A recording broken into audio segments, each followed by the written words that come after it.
Hi everyone, welcome back to the Scrap Zone and welcome back to my 52 weeks project. We are starting the month of October and we are on week 40. So I've gone ahead here and I've cut all of my pieces.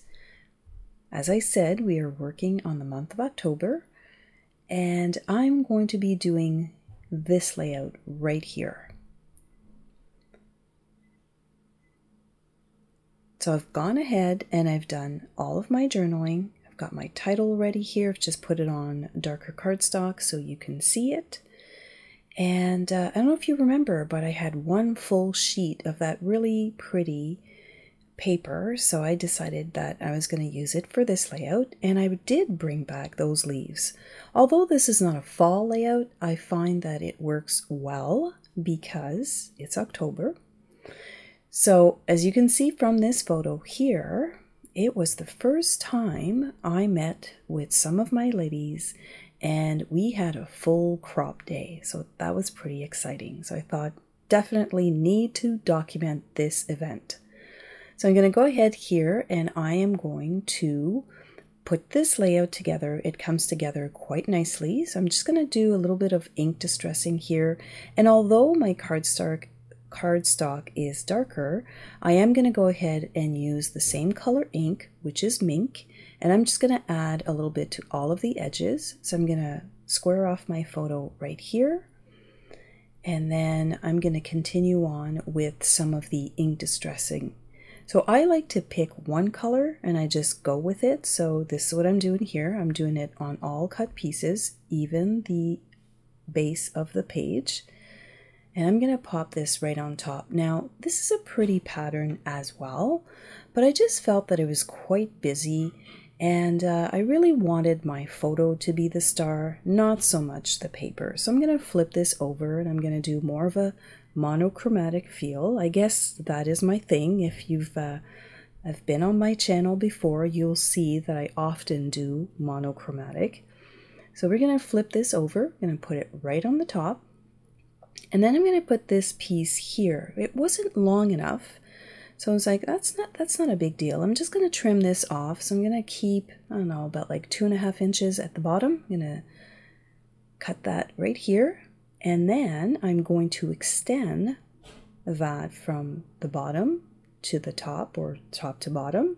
And I'm going to put my photo right in the center, and it just looks like it's a continuous piece. So again, I'm going to do a little bit of ink distressing on those pieces. And I just find that when you put that down on your other pieces, it just stands out a little bit. So I'm using my trusty T-square right here just to make sure that I've got this, or T-ruler, just to make sure that I've got this nice and straight. So I'm going to put this down. And I want to remember, because I often forget, don't put glue everywhere. Leave yourself some spaces, because I want to tuck underneath my photo mat a few of those elements, like a few of those leaves that I brought in. And those were from last year's fall workshop that I did. So I'm going to link that at the end of the video. You may want to see that as well and see how I also do 12 by 12 layouts. But this project here is specifically 6 by 8 and it's every week. So I'm going to add this right here at the bottom, my journaling, because I know exactly where I want to put that in. And see here, that's why I didn't want to put glue on all of the back of my photo, because I want to tuck these leaves to the back. So I'm going to add this one right here at the top, so the biggest one that I could find. And I'm going to also add a little bit of mink ink to them.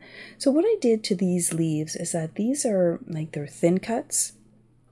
And I actually trimmed around them. They have quite a bit of an edge, or like a trim or rim around them, whatever you want to call it. So I decided to trim that off with my just micro tip scissors. And I'm just going to add a little bit of inking. And I find that when you add inking, it kind of hides all sins. So I'm just going to smooth them out, if you want, with a little bit of ink. And I find that they look really good. So I thought, hey, I've got some pretty good stickers. Let's go see what I've got left. And this little coffee cup was perfect because we all know that crop days and coffee go hand in hand. So I thought, okay, let's put that in. And at the bottom of my photo, there's kind of like a blank space on the floor because we had to social distance and keep our masks, but it was fine. We were still together in the same room and it was a lot of fun. So I thought I'll put that sticker right down there and it will look great. Nothing else to pick from for this layout anyways. So I thought that I'd bring in those wood embellishing stickers. So those are actual wood. So I've put those down and I'm going to start gluing down my little title. Now I do use this mono glue, and this one here, I find that it's kind of slippery. And for this application, I really like it because you have a lot of time to wiggle your letters around perfectly. And if glue comes out onto the side, I just take an inexpensive brush. I usually get a whole bunch of them at the dollar store, and I'm just going to kind of rub it against the edges of the letters just to make sure I pick up all of that glue mess that might still be there. It works out really, really well. So I'm going to add my 40 week with my little stamp tiles, and just like that, we've caught up to week number 40 and we're continuing on with our project. So as always, thank you so much for hanging out with me today. I'll post a few videos here that I think you will like, and don't forget to take pictures.